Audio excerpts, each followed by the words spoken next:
আমাদের বাংলার জমিনে বর্তমান যারা নির্বাচন করছেন, যারা বিএমপি করেন, তারা কি ইমানদার কিনা? হ্যাঁ, এ কথা বলেন না কেন?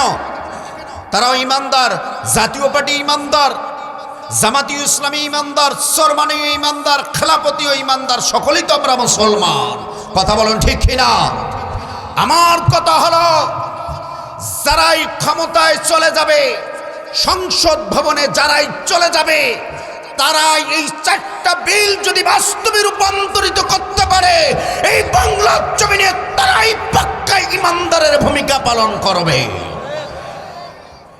1 নাম্বার হলো, প্রথম শর্ত হলো সংসদ ভবনে গিয়ে 1 নাম্বার শর্ত হলো নামাজ কায়েম করতে হবে। কথা বলুন ঠিক কিনা?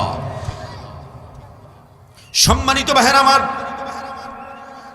53 প্রায় 54 বছর যাবৎ আমরা দেখলাম কত ইমানদারেরা ক্ষমতায় আসলো, আমাদেরকে ধোঁকা দিয়া বোকা বানাইয়া ভোট নিয়ে চলে গেল। কথা বলেন ঠিক কিনা? ভোট নিয়ে চলে যাবার পরে অনেক আশা দিল, অনেক আমাদেরকে নির্দেশনা দেখিয়েছে, কিন্তু 54 বছর পর্যন্ত বাংলার জমিনে আমরা শান্তি দেখি নেই, শুধু ডাঙ্গামা হাঙ্গামা ছাড়া। কথা বলেন ঠিক কিনা?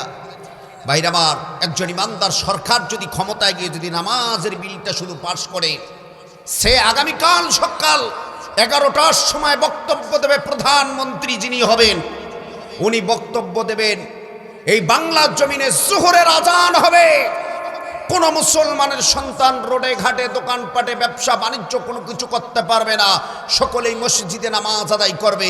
যে নামাজ পড়বে না তার জন্য 3000 টাকা জরিমানা, আর 3 মাসের জেল, আর মাত্র 3টে ব্যাত। আমার ভাইরা, এইরকম আইন পাশ করলে আজান হলে লোকগুলোকে কোথায় খুঁজে পাওয়া যাবে? কোথায় কোথায় পাওয়া যাবে? উজু ছাড়াই মসজিদে চলে যাবে। কথা বলুন ঠিক কিনা? 2টি আমল কেউ যদি করতে পারে, আল্লাহর জান্নাত তার জন্য ওয়াজিব হয়ে যাবে। আরো জোরে বলুন, কয়টা আমল? শুধু 2টি। বিভিন্ন জায়গা থেকে ফোন দেয়, হুজুর অল্প আমল এই জান্নাত যাবার কোনো উপায় আছে নাকি? খুব থিসিস গবেষণা করতে লাগলাম, কোরআনুল কারীম তেলাওয়াত করতে থাকলাম। গবেষণা করতে করতে গিয়ে সূরা কাহফের 7 নম্বর আয়াত সামনে পড়ে গেল। ওই ব্যক্তিদের জবাব হলো, অল্প আমলেই জান্নাত যাবার উপায় আছে, সেটা হলো 2টি আমল যদি কেউ করতে পারে, আল্লাহর জান্নাতুল ফিরদাউস তার জন্য ওয়াজিব হয়ে যাবে। আমি বললাম, হ্যাঁ আছে, অল্প আমলে। 1 নম্বর হলো, আল্লাহ রাব্বুল আলামিন বললেন, 1 নম্বর আমল হলো ইন্নাল্লাযীনা আমানু, নিশ্চয়ই যারা আমি রব্বুল আলামিনের প্রতি ঈমান এনেছে, বিশ্বাস স্থাপন করেছে, সার্বভৌমত্বের প্রতি ঈমান এনেছে, আমার নবী রাসূলদের প্রতি ঈমান এনেছে, আসমান এবং জমিনের প্রতি ঈমান এনেছে, জান্নাত জাহান্নামের প্রতি ঈমান এনেছে। আল্লাহু আকবার বলুন। তার মানে হলো 1 নম্বর শর্ত হলো ঈমান আনতে হবে কার প্রতি? হ্যাঁ, আল্লাহর প্রতি ঈমান আনতে হবে, আল্লাহর সার্বভৌমত্বের প্রতি ঈমান আনতে হবে। নবী রাসূল এই দুনিয়ার জমিনে যতগুলো এসেছে সমস্ত নবী রাসূলদের প্রতি ঈমান আনতে হবে। তাহলেই আল্লাহ রাব্বুল আলামিনের কাছে গ্রহণযোগ্য হবে ঈমান। আজ আমার ঈমানের কোয়ালিটি আছে না নাই? ঈমানের কোয়ালিটি হলো 3 প্রকার। 1 নম্বর হলো অন্তরে বিশ্বাস করা, মুখে প্রকাশ করা। 3 নম্বর হলো কাজে পরিণত করাটাই হলো সঠিক ঈমানদার। আল্লাহু আকবার বলুন। আমরা যে ঈমানদার, আমরা হলক করে বলি, তাই কিনা? আমরা মুসলমান, আমরা ঈমান এনেছি, আমরা এতটুকু বলি আমরা ঈমান এনেছি, আসলে কেউ কি বুকে হাত দিয়ে বলতে পারবেন কেউ ঈমান এনেছেন? হ্যাঁ, ঈমান পেয়েছেন, ঈমান আনেন নাই। ঈমান পেয়েছেন, এই জন্য ঈমানের কোনো মর্যাদা নাই। ঈমান পেয়েছেন কেমন? নানার বাড়ির সম্পদ ভাগ পেয়েছেন, এই সম্পদ থাকলে থাক, না থাকলে নাই। বাবার ভাগের সম্পদ পেয়েছেন, মোহাব্বত কম, থাকলে থাক, না থাকলে নাই। যদি নিজে কোনো সম্পদ 1% জমি যদি আপনি নিজের টাকা দিয়ে, মাথার ঘাম পায়ে ফেলা টাকা দিয়ে যদি ক্রয় করেন, এই জমি বিক্রি করতে গেলে আপনার চোখের পানি দিয়ে গাল বয়ে বয়ে আপনার গোটা মুখটা ভিজে যাবে। কথা বলে ঠিক না? কারণ ওই যে সম্পত্তি পেয়েছে, থাকলে থাক, না থাকলে নেই। তার মানে আমরা ঈমান পরে পেয়েছি, এই জন্য থাকলে থাক, না থাকলে নাই। ঈমান ভঙ্গের কারণ হলো 3টি। ঈমান ভঙ্গের কারণ কয়টি? ঈমান ভঙ্গের কারণ হলো 3টি। উযু ভঙ্গের কারণ আছে না নাই? আছে না নাই? উযু ভঙ্গের কারণ আছে। সম্মানিত ভাইয়েরা আমার, ঈমান ভঙ্গেরও কারণ আছে।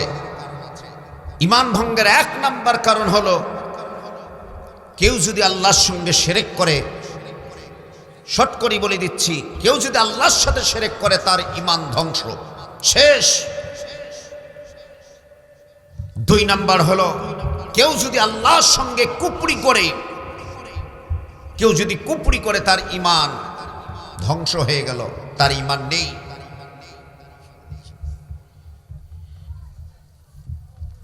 কেউ যদি সুদ খায়, সুদ, ঘুষ, হারাম উপার্জন যদি করে, তার ঈমান নাই, ঈমান সে বিক্রি করে দিয়েছে। কথা বলো ঠিক কিনা? সঠিক ঈমানদারদের বৈশিষ্ট্য এবং গুণ আছে। এদের গুণ হলো একমাত্র তাওয়াক্কালতু কার কাছে করবে? বলুন তো, কার কাছে করবে? কোন বিষয়ের মধ্যে কোনো সন্দেহ থাকবে? কোনো সন্দেহ থাকবে না। আসমান জমিন আল্লাহ সৃষ্টি করেছেন, কোরআনুল কারীম আল্লাহ রাব্বুল আলামিন নাজিল করে দিয়েছেন, এর মধ্যে কোনো সন্দেহ আছে কারো? কোনো সন্দেহ থাকবে না। এটা হলো ঈমানদারের 1 নম্বর বৈশিষ্ট্য। আল্লাহ রাব্বুল আলামিন কোরআনুল কারীমের ভিতরে চমৎকার করে ঈমানদারদের বৈশিষ্ট্যর কথা বললেন। ইন্নামাল মুমিনুনা আল্লাযীনা আমানু বিল্লাহি ওয়া রাসূলিহি সুম্মা লাম ইয়ারতাবু। আরো জোরে বলুন। নিশ্চয়ই মুমিন মূলত তারাই যারা আল্লাহর প্রতি ঈমান এনেছে, নবীর প্রতি ঈমান এনেছে।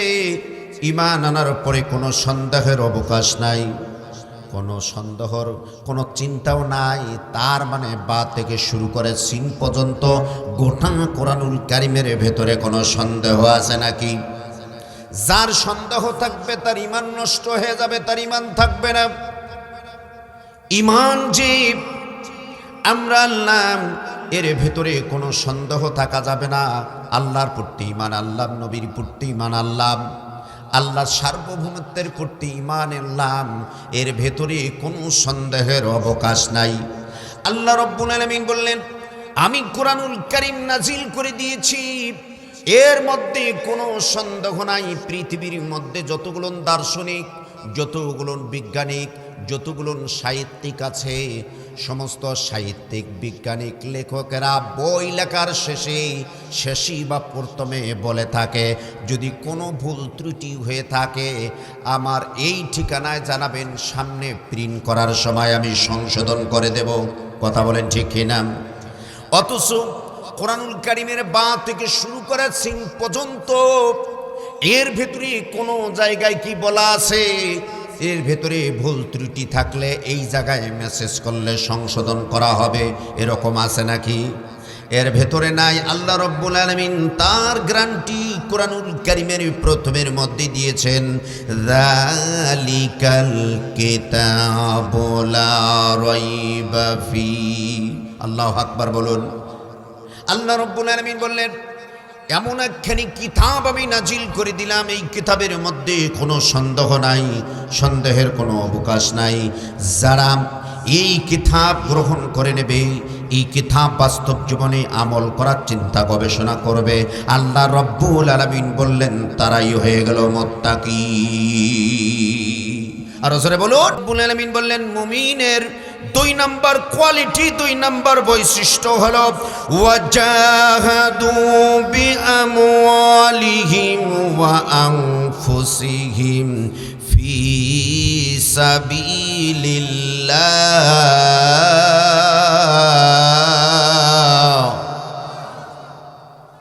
আল্লাহ রাব্বুল আলামিন বললেন তাদের জান এবং মাল দিয়ে সংগ্রাম করবে এবং ইসলামী আন্দোলন করবে, জিহাদ করবে। আমার ভাইরা, জিহাদ শব্দটি অনেকে বুঝে না, অপব্যাখ্যা করে। জিহাদ শব্দের অর্থ হলো চেষ্টা করা, প্রচেষ্টা করা, সাধনা করা, গবেষণা করা। আল্লাহু আকবার বলুন। জিহাদ শব্দের অর্থ হলো আপনার সন্তানকে সুশিক্ষিত করার নামই হলো জিহাদ। আমরা জিহাদ শব্দটি অপব্যাখ্যা করে নিয়েছি। জিহাদ শব্দের ভেতর থেকে তরবারির গন্ধ আসে না। জিহাদ শব্দের অর্থ হলো চেষ্টা করা, প্রচেষ্টা করা, সাধনা করা। আল্লাহু আকবার বলুন।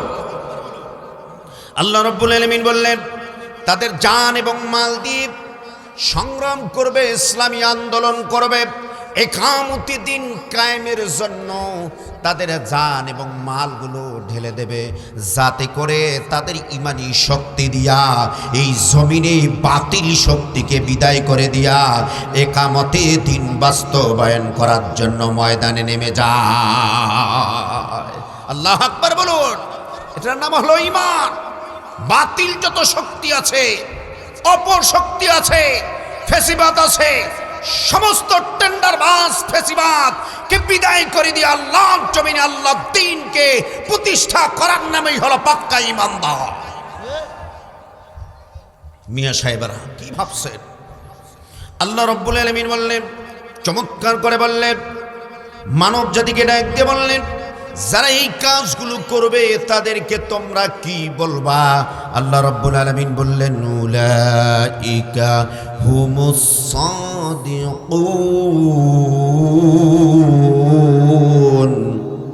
আরো জোরে জোরে বলুন আল্লাহু আকবার।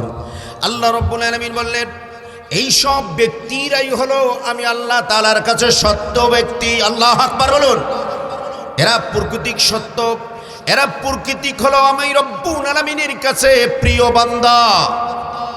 এরাই সত্য কথা বলে, এরা কখনো মিথ্যা কথা বলে না। যারা কোরআন দিয়ে কথা বলে তারা কোনোদিন মিথ্যা কথা বলে না। যারা কোরআন দিয়ে কথা বলে তারা কোনোদিন টেন্ডারবাজি করে না। কোরআন দিয়ে যারা কথা বলে তারা কোনোদিন চাঁদাবাজি করে না। কোরআন দিয়ে যারা কথা বলে সমাজে দুর্নীতি করে না, অন্যায় করে না, ক্ষমতার লোভে টেন্ডারবাজিও কোনোদিন করে না। কথা বলুন ঠিক কিনা? ক্ষমতার এত লোভ। এই যে কয়েকদিন আগে কিশোরগঞ্জে একটা ঘটনা ঘটে গেল। কিশোরগঞ্জ হলো 8ম গ্রামের। কি যে দলে দলে ওরাই এমন সংঘর্ষ হয়ে গেল, চেয়ারের পালা হয়ে গেল। ডেকোরেটরের চেয়ার আর ওদের মারামারি, ওদের কি হাঙ্গামা শুরু হয়ে গেল। 2 পক্ষে মারামারি, ওরাই সংঘর্ষ। এই সংঘর্ষ যারা করলো এরা যদি ক্ষমতায় আসে কশিনকালেও এই সমাজে শান্তি হবে না। কথা বলেন ঠিক কিনা? এরা নিজেরাই এখনো শৃঙ্খলাবোধ এদের মাঝে নেই। এদের মাঝে হলো উচ্ছৃঙ্খল। এই জন্য আগামী নির্বাচন এসেছে। এই নির্বাচনে যোগ্য ব্যক্তিকে সংসদ ভবনে পাঠাবার জন্য ঈমানের পুঙ্খানুরূপে 1 নম্বর দাবি। কথা বলেন ঠিক কিনা? সম্মানিত ভাইয়েরা আমার, আল্লাহ রাব্বুল আলামিন কোরআনুল কারীমের ভিতরে চমৎকার করে মানব জাতিকে ডাক দিয়ে বললেন ঈমানের চতুর্থ নম্বর গুণগুলো হলো, চতুর্থ নম্বর বৈশিষ্ট্য হলো আমার আল্লাহ রাব্বুল আলামিন বললেন, ইন্নামাল মুমিনুনা আল্লাযীনা ইযা যুকিরাল্লাহু ওয়াজিলাত কুলুবুহুম ওয়া ইযা তুলিয়াত আলাইহিম আয়াতুহু জাদাতুহুম ঈমানাও ওয়া আলা রাব্বিহিম ইয়াতাওয়াক্কালুন। আরো জোরে জোরে বলুন আল্লাহু আকবার। মুমিনের চতুর্থ নম্বর গুণ হলো, যখন ওই সব ইমানদারদের সামনে, ওই সব মুমিনদের সামনে আল্লাহর কথাগুলো উপস্থাপন করা হবে, আল্লাহর কথাগুলো তাদের সামনে যখন উপস্থাপন করা হবে, ওই সব ইমানদারদের অন্তঃকরণে কম্পন সৃষ্টি হয়ে যাবে, তেরাস সৃষ্টি হয়ে যাবে। একমাত্র আল্লাহর ভয় ছাড়া পৃথিবীর কারো ভয় থাকবে? থাকবে? থাকবে? কার ভয় থাকবে? একমাত্র আল্লাহর ভয় থাকবে। আল্লাহর ভয় ছাড়া ওই সব ইমানদারের অন্য কাউরে ভয় থাকবে না। ওই সব ব্যক্তিদের সামনে যখন সুদের কথা বলা হবে, তখন ভয়ে কেঁপে উঠবে, না এটা করা যাবে না। সুদের কথা যখন বলা হবে, তখন অন্তর কেঁপে উঠবে, না এটা করা যাবে না। হারামের কথা যখন তোমাদের সামনে বলা হবে, তখন না এটা করা যাবে না। আমার ভাইরা, ইমানদারদের কোয়ালিটি গুণ থাকবে, একমাত্র আল্লাহ ছাড়া পৃথিবীর কোন নাস্তিক কোন মুরতাদকে ভয় করবে না। সম্মানিত ভাইরা আমার, ওই সব ইমানদারদের সামনে যখন মহাগ্রন্থ আল কুরআনুল কারীম তেলাওয়াত করা হবে, আর ওই সব ইমানদারদের ঈমান বৃদ্ধি হতে থাকবে। শুধু বৃদ্ধি নয়, ওই সব ইমানদারেরা আল্লাহর সবচাইতে প্রিয় মুত্তাকি হয়ে যাবে। আল্লাহু আকবার বলুন। আমার ভাইরা, ওই সব ইমানদারেরা আল্লাহ রাব্বুল আলামিন চমৎকার করে বললেন, ওই সব ইমানদারদের চতুর্থ নম্বর গুণটা হলো, চমৎকার করে মানব জাতিকে আল্লাহ রাব্বুল আলামিন ডাক দিয়ে বললেন, পঞ্চম নম্বর গুণ হলো, ওই সব ইমানদারদের কাজ হবে কি, কোয়ালিটি হবে কি? আল্লাহ রাব্বুল আলামিন বললেন, আল্লাযীনা ইম্মাক্কান্নাহুম ফিল আরদি আকামুস সালাত ওয়া আতাউজ যাকাত ওয়া আমারু বিল মা'রুফি ওয়ান নাহাউ আনিল মুনকার। আল্লাহু আকবার বলুন। আল্লাহ রাব্বুল আলামিন চমৎকার করে বললেন, ওই সব ইমানদারেরা যখন ক্ষমতায় যাবে, ওই সব ইমানদারেরা ক্ষমতার যখন মস্তনে বসে যাবে, ওই সব ইমানদারেরা যখন সংসদ ভবনে যাবে, ওই সব ইমানদারেরা যখন সংশোধনের আসনে বসবে, ওই সব ইমানদারেরা চারটা কাজ সংসদ ভবনে বাস্তবায়ন করবে। কয়টা কাজ? কয়টা কয়টা কয়টা? আমাদের বাংলার জমিনে বর্তমান যারা নির্বাচন করছেন, যারা বিএমপি করেন, তারা কি ইমানদার কিনা? হ্যাঁ, এই কথা বলেন না কেন? তারাও ইমানদার। জাতীয় পার্টি ইমানদার, জামাতীয় ইসলামী ইমানদার, সরমানীয় ইমানদার, খেলাপতিও ইমানদার, সকলেই তো আমরা মুসলমান। কথা বলেন ঠিক কিনা? আমার কথা হলো, যারাই ক্ষমতায় চলে যাবে, সংসদ ভবনে যারাই চলে যাবে, তারাই এই চারটা বিল যদি বাস্তবে রূপান্তরিত করতে পারে, এই বাংলার জমিনে তারাই পাক্কা ইমানদারের ভূমিকা পালন করবে। এক নাম্বার হলো, প্রথম শর্ত হলো, সংসদ ভবনে গিয়ে এক নাম্বার শর্ত হলো নামাজ কায়েম করতে হবে। কথা বলুন ঠিক কিনা? সম্মানিত ভাইরা আমার, 53 প্রায় 54 বৎসর যাবৎ আমরা দেখলাম কত ইমানদারেরা ক্ষমতায় আসলো, আমাদেরকে ধোঁকা দিয়া বোকা বানাইয়া ভোট নিয়ে চলে গেল। কথা বলেন ঠিক কিনা? ভোট নিয়ে চলে যাবার পরে অনেক আশা দিল, অনেক আমাদেরকে নির্দেশনা দেখিয়েছে, কিন্তু 54 বছর পর্যন্ত বাংলার জমিনে আমরা শান্তি দেখি নেই, শুধু ডাঙ্গামা হাঙ্গামা ছাড়া।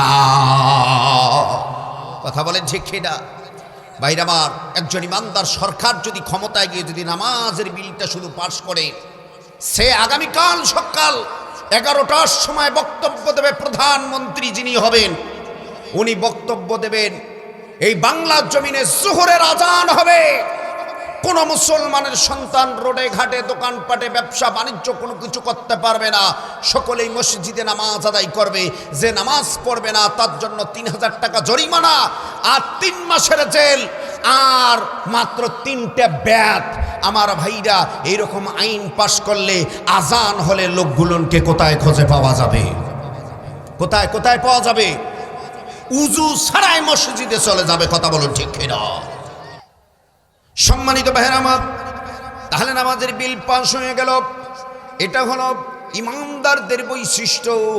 ওই সব ইমানদারেরা ক্ষমতায় গিয়ে আল্লাহ রাব্বুল আলামিনের আইনগুলো বাস্তবায়ন করতে থাকবে। কেমন? ওয়ামান লাম ইয়াহকুম বিমা আনজালাল্লাহু ফাউলাইকা হুমুল কাফিরুন। আল্লাহু আকবার বলুন। আল্লাহ রাব্বুল আলামিন বললেন, আমার নাজিলকৃত বিধান দিয়ে যারা বিচার ফয়সালা করে না, বিচার ফয়সালা করার জন্য চিন্তা গবেষণার টেন্ডেন্সি করে না, আল্লাহ রাব্বুল আলামিন বললেন তারা কখনো ইমানদার হতে পারে না। তারা আমার দলিল দিয়ে তারা হলো কাফির। তারা কি? তারা হলো কাফের। সম্মানিত ভাইরা আমার, আল্লাহ রাব্বুল আলামিন বললেন ইমানদারেরা যখন ক্ষমতায় যাবে, ওই সব ইমানদারেরা নামাজের বিল 1 নম্বরে পাস করবে, 2 নম্বর হলো জাকাতের বিল পাস করবে। যেখানেই নামাজ সেখানেই হলো জাকাত। কারণ জাকাত এবং নামাজের মধ্যে সম্পর্ক রাখার কারণ হলো বিশ্বনবী জনাব মুহাম্মদুর রাসূলুল্লাহ সাল্লাল্লাহু আলাইহি ওয়াসাল্লামের সামনে একজন সাহাবী বসে বসে নামাজ আদায় করতেছিল। বিশ্বনবীজি ওই ব্যক্তিকে ডাক দিয়ে বললেন, ব্যাপার কি? তুমি তো শারীরিকভাবে তুমি তো সুস্থ, তুমি তো ফিট আছো, কারণ তুমি বসে বসে নামাজ আদায় করতেছো কেন? ওই সাহাবী বললেন, ইয়া রাসূলুল্লাহ, আজ 3 দিন ধরে আমার পেটে কোনো খাদ্য যায় না। খাদ্য না যাওয়ার কারণে শরীর দুর্বল হয়ে গেছে, এই জন্য বসে বসে নামাজ আদায় করতেছি। আমার ভাইরা, বিশ্বনবী সাল্লাল্লাহু আলাইহি ওয়াসাল্লাম এই বাইতুল মাল সংগ্রহ করলেন, যাকাতের টাকা সরকারিভাবে আদায় করলেন। কারণ একজন ক্ষুধার্ত ব্যক্তি যদি দুর্বল হয়ে যায়, ওরে নামাজ পড়তে ভালো লাগবে না। তার প্রমাণ হলো কি? রমজান মাস। এই যে রমজান মাস এসেছে, ইফতারি করে পানি মুখ দিয়ে কি নামাজের কথা বলা হয়েছে? পানি মুখ দেওয়ার পর কিছু খাওয়ার পরে একটু স্বদেশ আসার পরে সময় দেওয়া হয় রমজান মাসে। কথা বলুন ঠিক কিনা? সময় দেওয়া হয় এজন্য, কারণ রোজাদারেরা রোজা খোলার পরে তারা কিছু খাবে, শরীরের মধ্যে শক্তি আসবে, যাতে করে আল্লাহর ইবাদত করতে গিয়ে তারা শক্তি পায়। আল্লাহু আকবার বলো। এই জন্য যাকাত আর নামাজকে পাশাপাশি রাখা হয়েছে। সম্মানিত ভাইরা আমার, 3 নম্বর বৈশিষ্ট্য হলো এই সব ইমানদারেরা ক্ষমতায় যাবার সঙ্গে সঙ্গে তারা সৎ কাজের আদেশ দেবে, অসৎ কাজ থেকে মানুষকে বাধা প্রদান করবে। এই সৎ কাজের আদেশ জারি করে আর অসৎ কাজ থেকে সমাজ থেকে যদি উৎখাত করে নেয়, মদ বন্ধ করে দেয়, জুয়া বন্ধ করে দেয়, হাউজিং বন্ধ করে দেয়, টেন্ডারবাজি বন্ধ করে দেয়, বলুন তো সমাজের মধ্যে অসৎ কোনো কাজ থাকবে নাকি? সব মানুষগুলো ভালো কাজ করবে, একমাত্র আল্লাহর সন্তুষ্টির জন্য ভালো কাজ করবে। এর নাম হলো ঈমান। এই সব ইমানদারেরা এই যখন কাজ করবে, ওই রাষ্ট্রের মধ্যে একমাত্র আল্লাহর শান্তি ছাড়া অন্য কোনো আমার ভাইরা শান্তি আসবে না। আমার ভাইরা যখন এই সব ঈমান আনবে, এরকম কঠিন ইমানদারের অধিকারী যখন হয়ে যাবেন, ঠিক তখনই আপনার জন্য ধাপে ধাপে পরীক্ষা আসবে। আল্লাহ রাব্বুল আলামিন কোরআনুল কারীমের ভেতরে চমৎকার করে বলে দিলেন, ওয়ালানাবুলুওয়ান্নাকুম বিশাইয়্যিম মিনাল খাউফি ওয়াল জুই ওয়া নাকসিম মিনাল আমওয়ালি ওয়া আনফুসি ওয়াস সামারাতি ওয়া বাশশিরিস সাবিরিন। আল্লাহু আকবার বলুন। আল্লাহ রাব্বুল আলামিন বললেন, পাক্কা ঈমানদার যারা আমি একমাত্র আল্লাহকে ভয় করবে, ওই সব ঈমানদারদেরকে আমি পরীক্ষা করব, একটু টেস্ট করব, একটু কোয়ালিটি দিয়ে তাদেরকে ভয় ভীতি দিয়ে পরীক্ষা করব, মিথ্যা হামলা মামলা জেল জরিমানা সন্তান দিয়ে পরীক্ষা করব, সম্পদ দিয়ে পরীক্ষা করব। ওই সব ঈমানদাররা যদি ধৈর্য ধারণ করতে পারে, মাতা নাসরুল্লাহ, ওই সব ব্যক্তিদের জন্য আল্লাহ রাব্বুল আলামিনের সাহায্য ওয়াজিব হয়ে যায়। আল্লাহু আকবার বলো। আমার ভাইরা, সংক্ষিপ্ত একটা উদাহরণ দিয়ে যাই। সম্মানিত ভাইরা আমার, ফিরাউনের মেয়ে ছিলেন, এই মেয়ের একজন দাসী ছিলেন, দাসীর নাম হলো মা শ্বেতা, আর মা শ্বেতার স্বামীর নাম হলো হিজকিল। এই মা শ্বেতার সন্তান ছিল, কোনো রেওয়াদে এসেছে 3টা, কোনো রেওয়াদে এসেছে 2টা, 3টা রেওয়াদে বেশি পাওয়া যায়। এই মা শ্বেতা ওই ফিরাউনের মেয়ের চুল আশ্রে দিত, সব সময়ের জন্য চুল আশ্রাতে গিয়ে একদিন হট করে চিরুনিটি যখন মাটির মধ্যে পড়ে যায়, পড়ে যাওয়ার সঙ্গে সঙ্গে ইচ্ছায় অনিচ্ছায় আল্লাহু আকবারের ধ্বনিটা চলে আসে। আল্লাহ শব্দটি চলে আসে। আল্লাহু আকবার বলুন। এই মা শ্বেতাকে ফিরাউনের মেয়ে ডাক দিয়ে বললেন, মা শ্বেতা, তুমি কারে আল্লাহ বললা? আমার বাবারে তুমি আল্লাহ বলছো? বলছে, না না না, তোমার বাবারে আমি আল্লাহ বলি নাই। তোমার বাবাকে যিনি সৃষ্টি করেছেন, তোমাকে যিনি সৃষ্টি করেছেন, আমাকে যিনি সৃষ্টি করেছেন, কুল কায়নাত আসমান জমিন যিনি সৃষ্টি করেছেন, তাই সেই আল্লাহকে আমি ডেকেছি। চিৎকার মেরে বলুন আল্লাহু আকবার। ফিরাউনের মেয়ে আশ্চর্য হয়ে গেল, কারণ আমি তো আল্লাহ শব্দটা শুধু আমার বাবাকেই শুনেছি, আর কোনো আল্লাহ নাই। বলেন নাউজুবিল্লাহ। ফিরাউনের মেয়ে তার বাবাকে ডাক দিয়ে বললেন, বাবা, তোমার নাকি আল্লাহ আছে? কে বলেছে? মা শ্বেতা বলেছে। মা শ্বেতাকে গ্রেফতার করা হলো। মা শ্বেতাকে গ্রেফতার করার পরে মা শ্বেতাকে ডাক দেওয়া হলো, মা শ্বেতা, তুমি নাকি আল্লাহ আর একজনকে কে বলেছো, আমাকে তুমি আল্লাহ বলো নাই। মা শ্বেতা ডাক দিয়ে বললেন, তোমার মতন কালো কুৎসিত মানুষকে আমি কশ্চিন কালেও আল্লাহ হিসাবে মানতে পারবো না। আল্লাহু আকবার বলুন। হে মা বোনেরা যারা এসেছেন, কাল লাগা গুরুত্বপূর্ণ একটি ঘটনা, চোখের পানি চলে আসবে, একটু পরেই বুঝতে পারবেন ঘটনা কি। সম্মানিত ভাইয়েরা আমার, ফিরাউন ডাক দিয়ে বললেন, মা শ্বেতা, এই রাষ্ট্রের মধ্যে আমি খোদা ছাড়া আর কোনো খোদা হতে পারে না, আমি আল্লাহ ছাড়া আর কেউ আল্লাহ হতে পারে না। অতএব তুমি এখনো সময় আছে, তাড়াতাড়ি করে তুমি ভুল স্বীকার করো। আর ভুল স্বীকার যদি তুমি না করো, তোমার উপর কঠিন জুলুমের উপর জুলুম চলা হবে। মা শ্বেতা ডাক দিয়ে বললেন, আমার উপর জুলুম কেন? আমার উপর স্টিমুলার যদি চলে, আমার উপর নির্যাতন যদি চলে, তারপরে তোমার মতন আল্লাহকে, তোমার মতন ব্যক্তিকে কোনোদিন আমি আল্লাহ হিসাবে গ্রহণ করে নেব না। আল্লাহু আকবার বলুন। কেমন ইমানদার হে একজন মহিলা, কোয়ালিটি সম্পন্ন ইমানদার। আল্লাহু আকবার বলুন। আমার ভাইরা, ফিরাউন যখন মা শ্বেতার দীপ্তহী কণ্ঠে আওয়াজ শুনলেন, আওয়াজ শোনার পরে জল্লাদকে ডাক দিলেন। জল্লাদ চলে আসলো। জল্লাদকে বললেন, তেল গরম করো।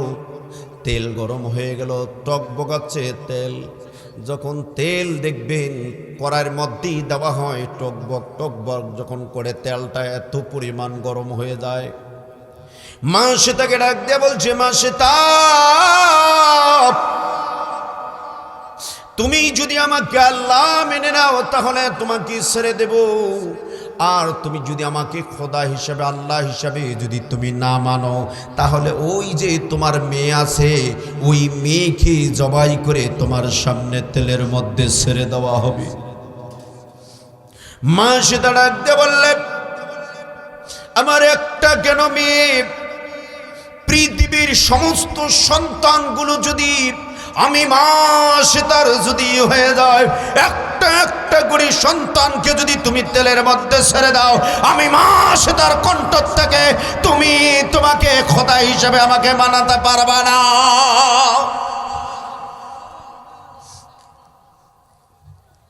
একজন মহিলা কি ঈমান! ফিরআউন জল্লাদকে ডাক দিয়ে বললেন, জল্লাদ,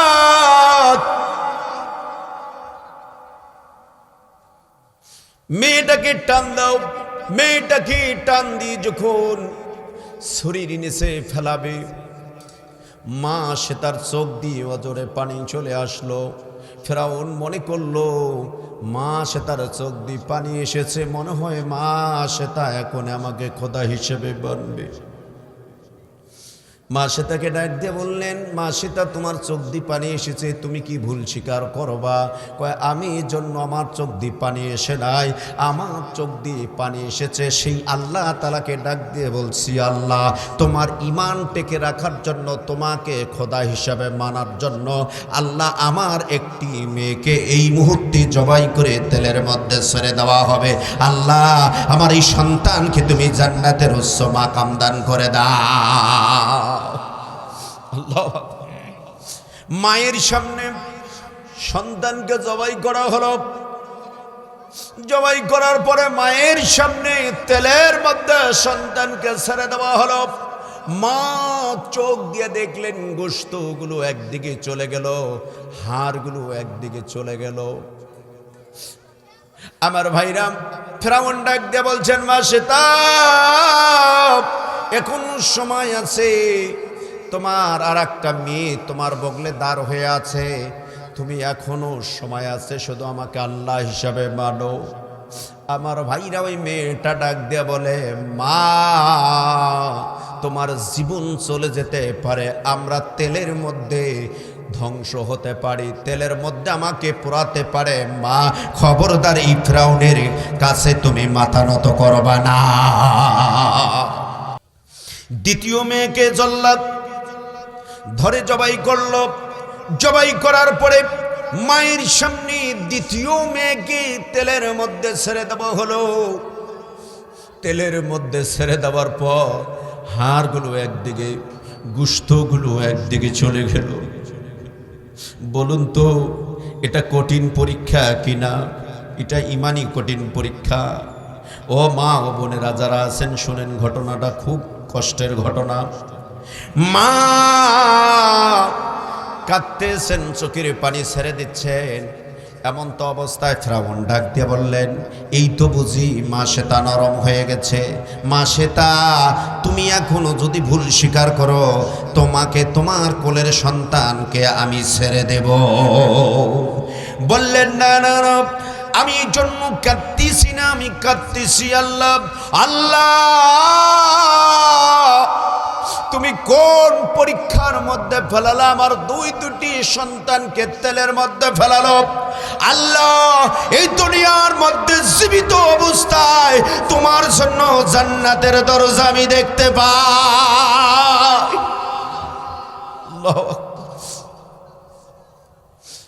মা সীতার দীপ্তহী কণ্ঠে আওয়াজ শুনে ফিরআউন মায়ের কোল থেকে দুধুর বাচ্চাকে টান দিয়ে নিলেন।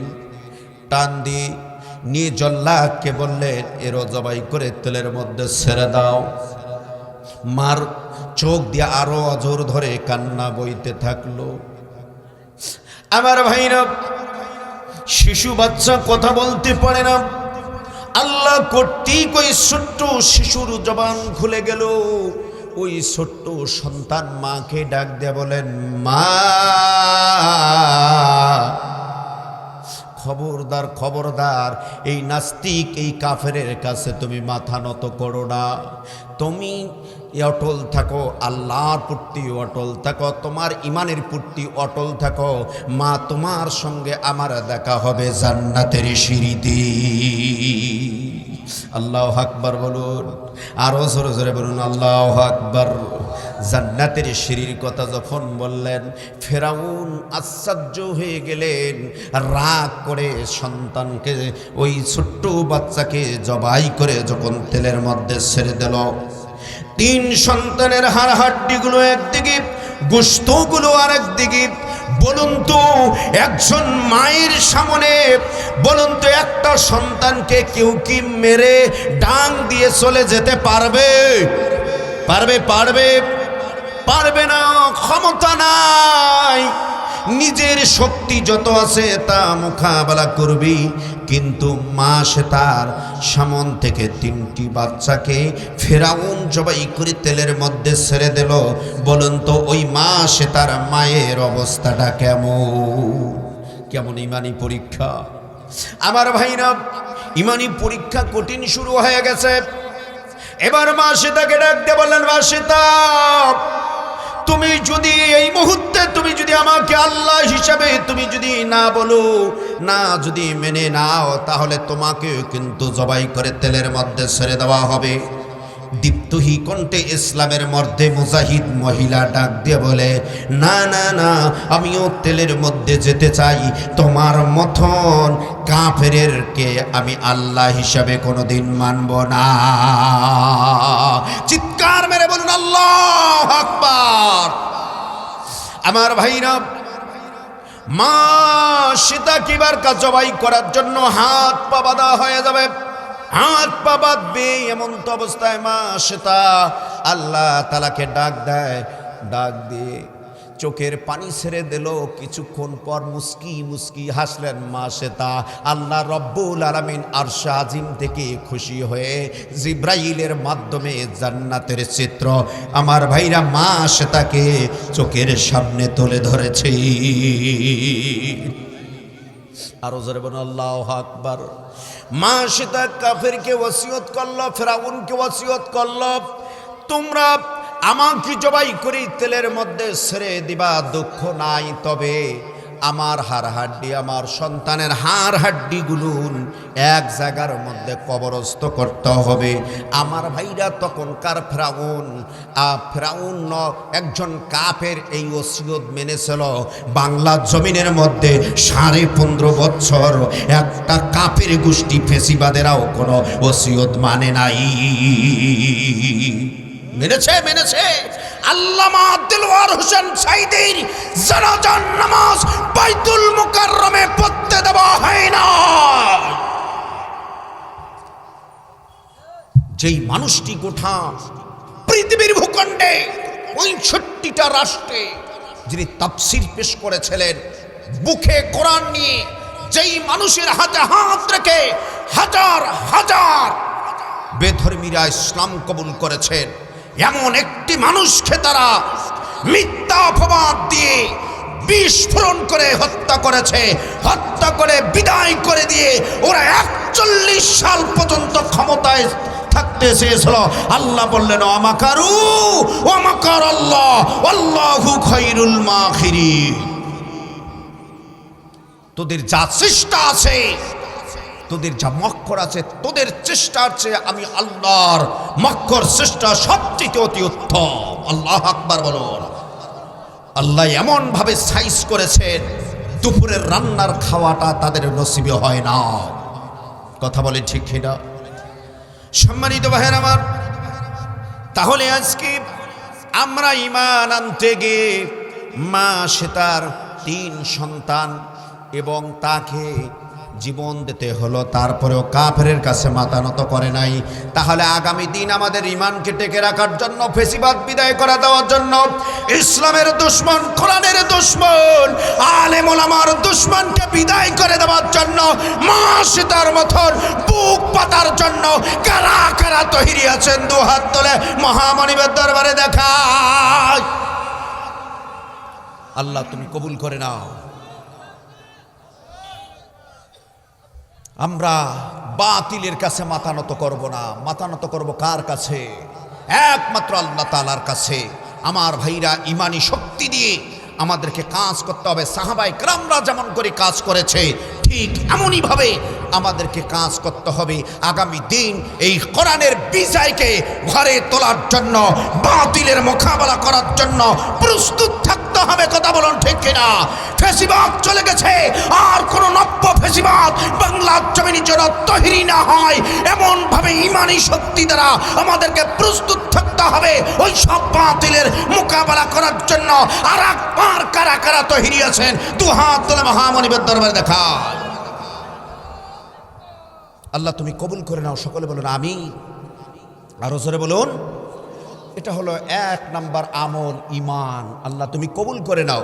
আল্লাহ রাব্বুল আলামিন বললেন, যারা ঈমান আনতে হবে, যারা ঈমান আনবে, ইন্নাল্লাযীনা আমানু, নিশ্চয়ই ওই সব ঈমানদারদের জন্য আমি রব্বুল আলামিনের জান্নাতুল ফিরদাউস ব্যবস্থা করে রেখে দিয়েছি।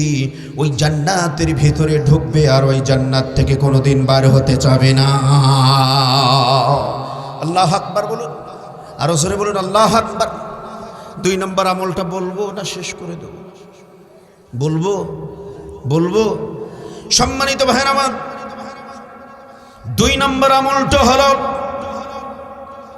আল্লাহ রাব্বুল আলামিন চমৎকার করে বিশ্ব নবীজির মাধ্যম দিয়ে জানাই দিয়ে দিলেন, ওয়া আমিলুস সালিহাতি কানাত। আল্লাহু আকবার বলুন। আল্লাহ রাব্বুল আলামিন বললেন 2 নম্বর আমলটা হলো সৎ কাজের আদেশ এবং অসৎ কাজ থেকে মানুষকে বাধা প্রদান করতে হবে। আমার ভাইরা, বিশ্বনবী জনাব মুহাম্মদুর রাসূলুল্লাহ সাল্লাল্লাহু আলাইহি ওয়াসাল্লাম যখন সৎ কাজের আদেশ দিয়েছেন, নবীজির কোনো দোষ ছিল তখন আল আলামিন, আবু জাহিল আল আলামিন, উনি বাবারি বাবা। কারণ সমাজের মধ্যে সেই সময় ছিল জুয়া, ফেন্সিডিল, সব কিছু ছিল। কিন্তু আমার নবীজি ভালো কাজের আদেশ দিয়েছেন, অন্যায় কাজের প্রতিহিত করার তখনও কাজ করেন নাই। সেই পর্যন্ত আমার নবীজি তাদের কাছে ভালো ছিল। আমার নবীজি যখনই সমাজ থেকে অন্যায়কে প্রতিহিত করতে চাইলেন, সমাজে ভালোটাই শুধু প্রচার করতে চাইলেন, তখনই আবু জাহিল, উতবা, শাইবা, ওলীদ ইবনে মুগীরার সবচেয়ে বড় দুশমন হলেন আমার নবী। কথা বলেন ঠিক কিনা? কথা বলেন আমার ভাইরা। ঠিক বাংলার জমিনও যখন এক শ্রেণীর মানুষরা ভালো কাজ করতে চাইল, এই সমাজ থেকে অন্যায়কে প্রতিহিত করতে চাইল, ঠিক ওই সমাজের ওই মানুষগুলো সবচেয়ে এক শ্রেণীর মানুষের বড় দুশমনে পরিণত হলো। কথা বলে ঠিক কিনা? সম্মানিত ভাইরা আমার, বিশ্ব নবী জনাব মুহাম্মদ রাসূলুল্লাহ সাল্লাল্লাহু আলাইহি ওয়াসাল্লাম সমাজ থেকে অন্যায় কাজগুলো দূরীভূত করার জন্য যখন মাঠে ময়দানে কাজ করতে থাকলেন, আমার ভাইরা আবু জাহিল, উতবা, শাইবা, ওলীদ ইবনে মুগীরা আমার নবীজিকে বড় দুশমন ভেবে আবু জাহিল যেন আমার ভাইরা এমন একটা কীর্তি ঘটনা করে ফেললেন, যাতে করে নবী মুহাম্মদ ভালো কাজের জন্য বাইরে হতে না পারে।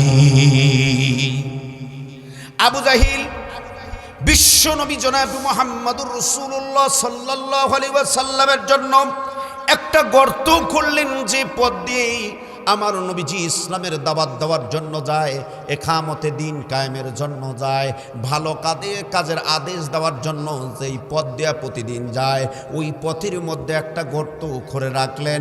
কারণ নবী মুহাম্মদ এই পথ দিয়ে যাওয়ার সময় গর্তের মধ্যে পড়ে যাওয়ার সঙ্গে সঙ্গে আবু জাহিলের চিন্তা ছিল নবী মুহাম্মদকে জীবন্ত কবর দিয়া হত্যা করে ফেলবি।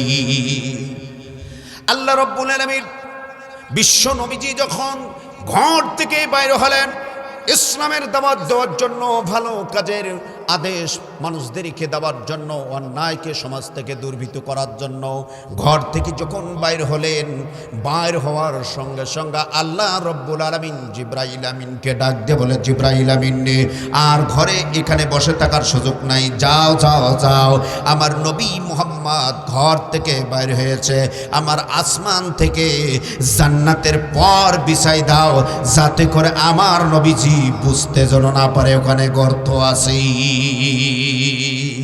আরো জোরে বলুন আল্লাহু আকবার। বিশ্ব নবী জনাব মুহাম্মদ রাসূলুল্লাহ সাল্লাল্লাহু আলাইহি ওয়াসাল্লাম ইকামতে দিনের কাজ করার জন্য ভালো কাজ করার জন্য, দিন কায়েমের কাজ করার জন্য ঘর থেকে বাইরে হয়ে গেলেন, কাজ করতেছেন। ইতিমধ্যে আবু জাহিল ভাবলেন নবী মোহাম্মদ তো এই পথ দিয়ে গেছে, মনে হয় গর্তের মধ্যে পড়ে গেছে, গর্তের মধ্যে পড়ে যাবে, পড়ে গেছেই দেখার জন্য আসলেন। আবু জাহিল শুধু মাথা হালাইছেন, আল্লাহ তাআলার ফেরেশতা দিয়া আবু জাহিলকে ধাক্কা দিয়া গর্তের মধ্যে ফেলাই দিলেন। সবচেয়ে নিকৃষ্ট ভাষা গালি কোথার থেকে আসছে? এই যে আমাদের সমাজে দেখেন না অশ্লীল ভাষা গালি গালাজ করে, এই গালি গালাজ কোথার থেকে? সে আবু জাহিল থেকে আসছে। কথা বলেন। আবু জাহিল নিজের গর্তে নিজেই পড়ে যা বলতেছে না মানুষের কাজ, এই কে গর্ত ঘুরছে, কোন বেয়াদব, এইভাবে অশ্লীল ভাষা, বিভিন্ন ভাষা গালিগালাজ শুরু করলো। মানুষ জমা শুরু হয়ে গেল। শুরু হয়ে যাবার পরে মানুষ যখন দেখছে আবু জাহিল গর্তের মধ্যে, বলছে নেতা আপনি এই গর্তের ভেতরে কেন? বলছে এসব বাদ দিয়ে তাড়াতাড়ি তোলো। হাত নামাই দেয়, গর্ত আরনে সের দিকে চলে যায়। বলছে তোদের হাত তো আমি পাচ্ছি না, তোরা রশি নামে দাও। রশি নামে দেয়, গর্ত আরনে সের দিকে চলে যায়। এক পর্যায়ে 70 গজ রশি নেচে দেওয়ার পরেও আমার ভাইরা আবু জাহিল আর ওই রশি ধরতে পারলো না।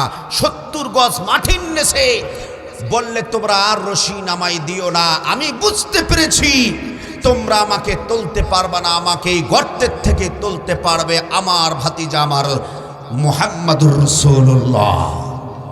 আল্লাহু আকবার বলুন। বিশ্ব নবীজিকে খবর দেওয়া হলো। বিশ্ব নবীজি ইকামতের দিনের কায়েম কাজ করতেছেন, দাওয়াত দিচ্ছেন। এমন তো অবস্থায় বিশ্ব নবীজির কাছে খবর গেল। বিশ্ব নবীজি চলে আসলেন। বিশ্ব নবীজি গর্তের কাছে এসে বললেন, চাচা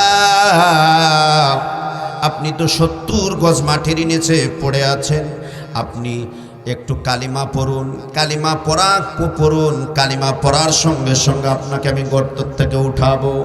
আবু জাহিল দেখেন বড় চালাক, বললেন বেটা মুহাম্মদ তুমি আমাকে গর্তের থেকে উঠাও, আগে শ্বাস নেই তারপর কালিমা পড়ব। আবু জাহিল কি কালিমা পড়বে? হ্যাঁ পড়বে। আমার ভাইরা, ওই যে একটা ঘটনা আপনারা জানেন কিনা তা জানি না, বলবো। আমার ভাইরা, জিনে একজন হলো জিনের মালিক হয়ে গেছেন। জিন ওনার কাছে কার্যক্রমে জিনটা আটকে গেছে। জিন তার মালিককে, বা বলেন মোস্তফা ভাই জিনের মালিক, মোস্তফা ভাইকে জিন বলতেছে স্যার হুজুর আমাকে ছেড়ে দেন, আমি চলে যাব। তা মোস্তফা ভাই বললেন ঠিক আছে তোমাকে ছেড়ে দিতে পারি, একটা শর্ত হলো এই রাতের বেলায় আমার বারান্দায় একটা কুকুর বেঁধে রাখবো, এই কুকুরের লেজ যদি তুমি সোজা করতে পারো তাহলে আমি তোমাকে ছেড়ে দেব। জিন বলল এটা কোনো ব্যাপার? ঠিক আছে শর্তে রাজি। রাতের বেলা কুকুরকে যখন বেঁধে রেখেছে, কুকুরের লেজ ওই টান দিয়া বেঁধে রেখে আমেরিকার থেকে, থাইল্যান্ড থেকে কি ঘি নিয়ে আসছে, মাখন নিয়ে আসছে, এসে কুকুরের লেজে সুন্দর করে সারা রাত মাখছে। জিন ইচ্ছা মতন মাখছে। মালিক ফজরের নামাজের পর বাইর হয়েছে। এখন জিন ডাক দিয়ে বলছেন মালিক আমাকে ছেড়ে দেন, কুকুরের লেজ সোজা হয়ে গেছে। আচ্ছা তাই নাকি? তা কুকুরের লেজ বাঁধনটা ছেড়ে দাও। বাঁধনটা ছেড়ে দেওয়ার সঙ্গে কুকুরের লেজ যা তাই। বলছে কই কুকুরের লেজ সোজা হলো? সারা রাত তুমি তো মাখন ঘি দিয়া সোজা করেছি। কথা বলেন ঠিক কিনা? আমরা যতই ভালো কথা বলি না কেন, যতই হক কথা বলি না কেন, এক শ্রেণীর মানুষরা আছে এরা জিনের কোয়ালিটির মতন, কুকুরের লেজের মতন। সারা রাত যদি এদেরকে সোজা পথে ডাক দিয়ে নিয়ে আসি ঘি মাখন দিয়া, এরা সোজা হবে না, এরা কুকুরের লেজের মতন এদের জীবনটা পরিণত হয়েছে। কথা বলেন ঠিক কিনা?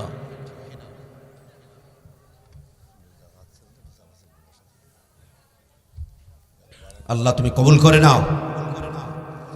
সম্মানিত ভাইরা আমার, কি চিন্তা করেন আমার ভাইরা। আবু জাহিল ডাক দিয়ে বললেন বেটা আমাকে তুমি গর্ত থেকে উঠাও। তারপর কালিমা পড়ব। বলুন তো আবু জাহিলকে কালিমা পড়বে, একে সোজা পথে আসবে, তার মানে হলো কুকুরের লেজের মতন। কথা বলেন ঠিক কিনা? বিশ্ব নবী সাল্লাল্লাহু আলাইহি ওয়াসাল্লাম শুধু বিসমিল্লাহ বলে গর্তের মধ্যে হাত দিয়েছেন। হাত দেওয়ার সঙ্গে সঙ্গে আবু জাহেলের হাতটা বিশ্ব নবীজির হাতে এসে গেছে। এই হাত ধরে টেনে তুললেন। আমার নবীজি আবু জাহিলকে ডাক দিয়ে বললেন, চাচা এবার তোমার শর্ত পূরণ করো, আমার হাতে হাত রেখে কালিমা পরে তুমি মুসলমান হয়ে যাও। আবু জাহিল বলল, বিপদ থেকে বাঁচার জন্য একটু কৈফিয়ত করেছি, আমি চাচা হয়ে তোমার মতন ইতিমের কাছে কি আমি কালিমা পড়ব? কথা বলেন ঠিক না? আমার ভাইরা রে, আল্লাহ রাব্বুল আলামিন এই দুনিয়ার জমিনে ইতিমকে যে প্রধানমন্ত্রীর আসন যে আল্লাহ তাআলা দিবেন তার প্রমাণ হলো আমার ভাইরা আবু জাহিল বিশ্ব নবীজির উপরে এত জুলুম নির্যাতন স্টিমুলার চালালো, কিন্তু বিশ্ব নবীজি আল্লাহর দিন থেকে কি সরে গেছে নাকি? আল্লাহ রাব্বুল আলামিন বিশ্ব নবীজিকে বললেন, আমার দিন প্রচার করার জন্য, আমার কাজ করার জন্য, আমার হুকুম পালন করার জন্য তোমার শরীরে গোশত আছে কিনা আমি দেখতে চাই না, তোমার দেহে চামড়া আছে কিনা আমি দেখতে চাই না, আমি দেখতে চাই আমার কোরআনের বিধান তুমি প্রচার করলা কিনা। আল্লাহ রাব্বুল আলামিন কোরআনুল কারীমের ভেতরে চমৎকার করে বললেন, ইয়া আইয়ুহার রাসূলু বাল্লিগ মা উনজিলা ইলাইকা মির রাব্বিক। আল্লাহু আকবার বলুন। আল্লাহ রাব্বুল আলামিন বললেন, হে নবী আমার পক্ষ থেকে যা নাযিল হয়েছে হুবহু অনুরূপভাবে তুমি পৌঁছাতে গিয়ে তোমার শরীরে গোশত আছে কিনা আমি দেখতে চাই না, আমি তোমার শরীরে জীবন আছে কিনা আমি দেখতে চাই না, শুধু আমার ইকামতে দিন তুমি প্রচার করলা কিনা আমি দেখতে চাই। আল্লাহ রাব্বুল আলামিন বিশ্ব নবীজিকে কি দিন প্রচার করার জন্য পাঠাইছিলেন? আল্লাহ রাব্বুল আলামিন বললেন, হুয়াল্লাযী আরসালা রাসূলাহু বিল হুদা ওয়া দীনিল হক লিইয়ুযহিরাহু আলা দ্বীনি কুল্লিহি ওয়ালাউ কারিহাল মুশরিকুন। আরো জোরে জোরে বলুন আল্লাহু আকবার। আল্লাহ রাব্বুল আলামিন সত্য দিনে হক সগরে বিশ্ব নবীজিকে পৃথিবীর জমিনে প্রেরণ করেছেন। মানুষের তৈরি করা যতগুলো মতাদর্শ, যতগুলো নীতি আছে, যতগুলো মন্ত্র আছে, যতগুলো তন্ত্র আছে, সব কিছুকে লাত্তি মেরে ফেলে দিয়ে আল্লাহর দিন আল্লাহর জমিনে প্রতিষ্ঠা করার জন্য। আল্লাহু আকবার বলুন। লেলিন কালমাস মাউশিতুর যত আইন আছে, যত নীতি আছে, সব কিছু খতম করে দিয়া ভালো দিন প্রতিষ্ঠা করার জন্য আল্লাহ রাব্বুল আলামিন বিশ্ব নবীজিকে এই দুনিয়ার জমিনে পাঠিয়েছেন। আল্লাহু আকবার বলুন। সম্মানিত ভাইয়ের আমার, কিন্তু বিশ্ব নবী যত আল্লাহর সত্য দিন হক সহকারে এই জমিনে কাজ করতে গিয়েছিলেন, তত তাগুতি শক্তিরা আমার নবীজিকে তত জুলুম নির্যাতন করেছিলেন। আমার ভাইরা, তাগুতের বিরুদ্ধে কথা বলতে হবে। তাগুত তো কোনো ছিল, বর্তমানও তাগুত আছে না নাই?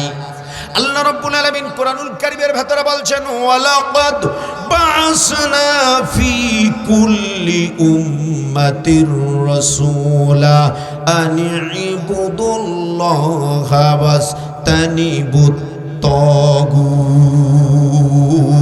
আল্লাহু আকবার বলুন।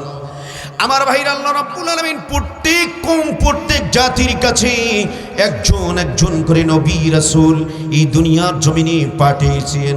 সমস্ত নবী রাসূলদের মিশন ছিল, তোমরা এক আল্লাহর গোলামি করো, এক আল্লাহর দাসত্ব করো, মানুষের তৈরি করা মন্ত্রতন্ত্র দিনগুলো লাত্তি মেরে ফেলে দিয়া আল্লাহর জমিনে আল্লাহর দিন প্রতিষ্ঠা করো। আল্লাহু আকবার বলুন। এই কাজটা ভালো না খারাপ?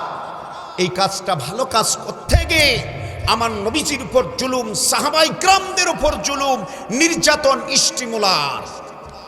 এই জন্য যত জুলুম আর নির্যাতন আসুক না কেন, আমাদেরকে বসে থাকা যাবে না। আল্লাহ দ্বীন প্রসার করার জন্য শত বিপদ আসুক, সমস্ত বিপদ আর মুসিবতকে উপেক্ষা করে আল্লাহর জমিনে আল্লাহর দ্বীন প্রসার করতে হবে।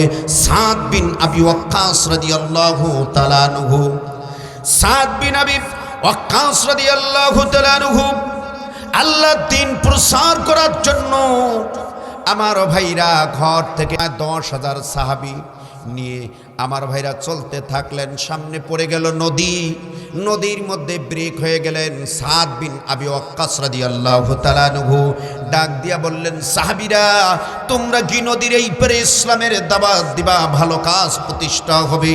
নদীর ওই পারে কি তোমরা ইসলামের দাওয়াত দিবা না? ওই নদীর ওই পারে কি তোমরা সংস্কার করার কাজ করবা কি করবা না? আল্লাহু আকবার বলুন। সাদ বিন আবি ওয়াক্কাস এই কথা বলার সঙ্গী সঙ্গী আমার ভাইরা সকল সাহাবীরা বললেন, ইয়া সাদ বিন আবি ওয়াক্কাস, শুধু আমরা নদীর এই সাইটো না, নদীর ওই সাইটো আমরা ইসলামের দাওয়াত দিতে চাই। সাদ বিন আবি ওয়াক্কাস বললেন, ঠিক আছে আমি নদীর মধ্যে লাফ দিলাম, তোমরাও লাফ দিয়ে দাও। আল্লাহু আকবার বলুন। সাদ বিন আবি ওয়াক্কাস ঝাঁপ দেওয়ার সঙ্গে সঙ্গে প্রায় 10,000 সাহাবী সাদ বিন আবি ওয়াক্কাসের পেছনে ঝাঁপ দিয়ে দিলেন। ঝাঁপ দেওয়ার সঙ্গে সঙ্গে নদীর এই পার থেকে ওই পারে চলে গেলেন। ওই পারে চলে যাবার পরে আমার ভাইরা সাদ বিন আবি ওয়াক্কাস রাদিয়াল্লাহু তাআলা আনহু সাহাবায়ে কেরামদেরকে বললেন, সাহাবীরা রে, তোমাদের কোনো কিছু হারিয়ে গেছে নাকি? সকল সাহাবীরা বললেন, না না না, কিছুই হারায় নাই। একজন বললেন, আমার পানির পেয়ালাটা ছিটকে গিয়েছে। সাদ বিন আবি ওয়াক্কাস বললেন, ইসলামের মধ্যে মুজাহিদের এই সাগর, এই নদী কোনো কিছু হজম করতে পারে না। এমন কথা বলতে বলতে নদীর কিনারার থেকে একটা শব্দ আসলো, তার মানে পানির পেয়ালাটা চলে আসলো। চিৎকার মেরে বলুন আল্লাহু আকবার। আমার ভাইরা, সাদ বিন আবি ওয়াক্কাস 10,000 সাহাবীকে নিয়ে সামনে অগ্রসর। আফ্রিকার বড় জঙ্গল পেলেন, এই জঙ্গলে সন্ধ্যা হয়ে যাবে, ঘনিয়ে আসলো সন্ধ্যা। তার মানে সকল সাহাবীদেরকে বললেন, এখানে আমরা রাত কাটাবো। সাহাবীরা বললেন, কেমনি রাত কাটাবো? এখানে তো হলো বন জঙ্গল, হিংস্র প্রাণী আছে। সাদ বিন আবি ওয়াক্কাস ডাক দিয়া বললেন, তোমরা একটু উঁচু করে স্টেজ বানাও। তার মানে এরকম একটা স্টেজ, এইরকম স্টেজ বানা হলো। সাদ বিন আবি ওয়াক্কাস বন জঙ্গলের মধ্যে নখ তুলে ইশারা করে কথা বললেন, এই জঙ্গলের মধ্যে যত হিংস্র প্রাণী আছো তোমরা আমাদের জন্য থাকার জন্য নিরাপদ করে দাও। আমরা হলাম বিশ্ব নবী জনাবে মুহাম্মদুর রাসূলুল্লাহ সাল্লাল্লাহু আলাইহি ওয়াসাল্লামের সাহাবী।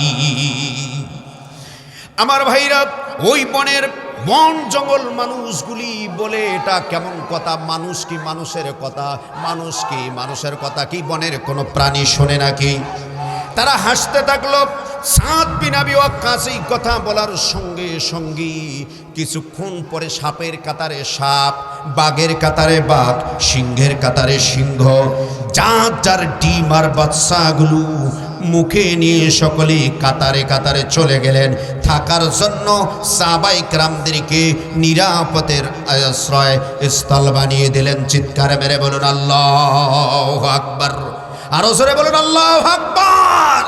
আমার ভাইরা, সাদ বিন আবি ওয়াক্কাসের মতন আমাদেরকে ভালো কাজ করার জন্য সঠিক ঈমান নিয়ে যদি আমরা ভালো কাজ করার জন্য ময়দানে নামি, হিংস্র প্রাণী যত ফেসিবাদ আছে, সমস্ত হিংস্র ফেসিবাদ সব কিছু ধ্বংস হয়ে যাবে, শুধু আমরা বিশ্ব নবীজির উম্মত হয়ে যাবার কারণে। চিৎকার মেরে বলুন আল্লাহু আকবার।